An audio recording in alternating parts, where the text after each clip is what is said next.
lesson today is about sound today, about sound today, about sound. Sound is our lesson today. It's Science Mr. Robertson here for you. And let's be quick. Sound isn't magic. This is sound. What I'm doing here with my lips and my vocal cords is sound. Sound is simple. Sound is just vibrations.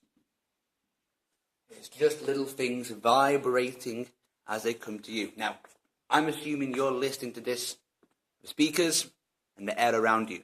Those speakers, let's have some speakers here. Boom. It's just bad. Boom. Boom. Like so. Some speakers. Boom. The bass. Boom. I'm not cool, am I? Anyway. This bit here is going to move. It's going to vibrate. It's going to shake. So let's say we have you and we have your beautiful ears here. All of the air in between is real. Remember, there's so many millions of particles of air. Feel them on your face as they talk. As this moves, it's going to move into this one. And this is going to bump into that one. And they're all going to bump into each other and pass those vibrations through the air into your ear. That's how a sound wave works. As it goes on, it's going to push out even more particles and spread that sound even further. That also makes sense. The closer you are to the source of the sound, the louder the sound gets. Of course, because I'm closer, so the energy is more focused. If I spread out and move away, then the sound has more particles to hit, so it can lose more energy. All about vibrations. One thing I'm going to mention now is about this idea of having low and high sounds, or as you call in Swedish, mörk eller ljus sounds, which as an English speaker, I find quite funny. You probably find it funny for me to talk about low and high. If I'm singing low,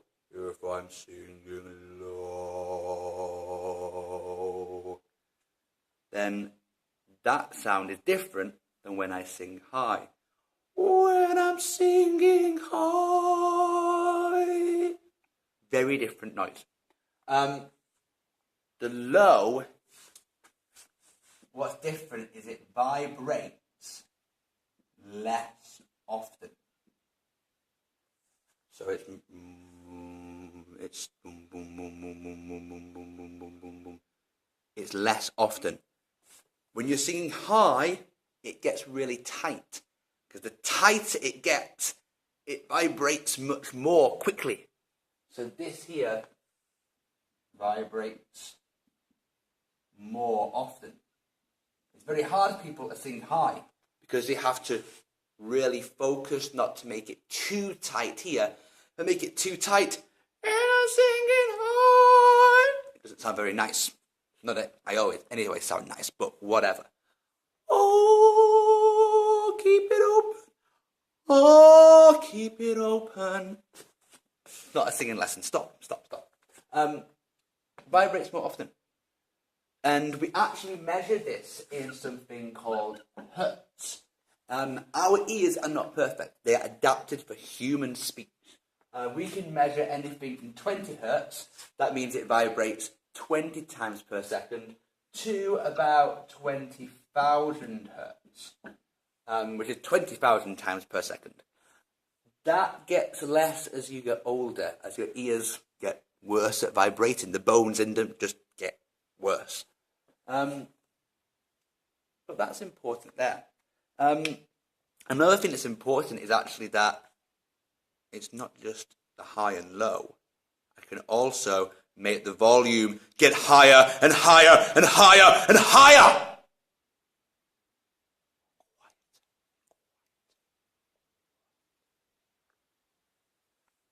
Volume is also important, and I can have, of course, I can have a quiet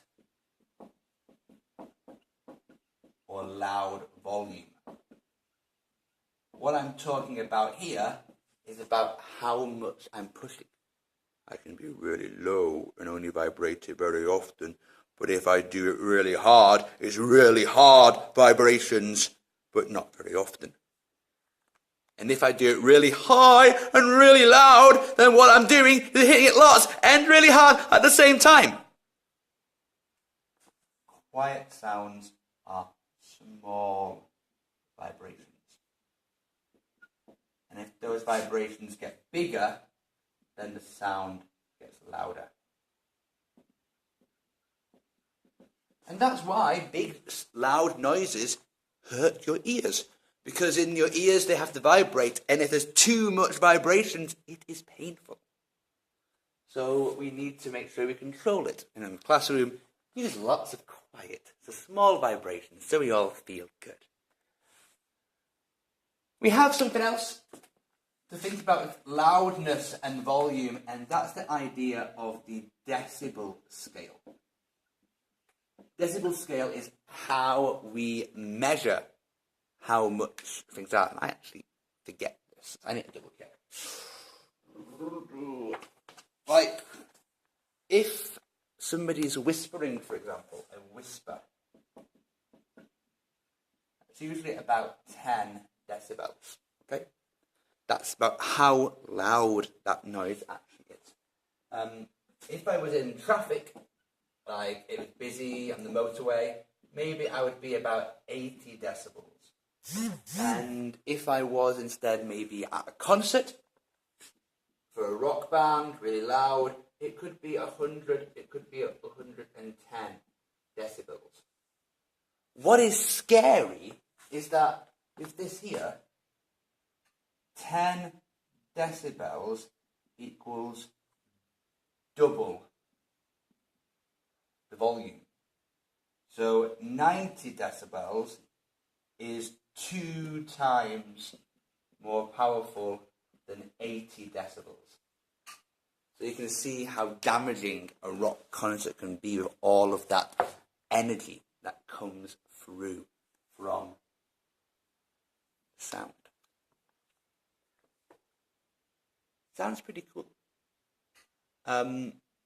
Pretty simple. It's all about the vibrations going through.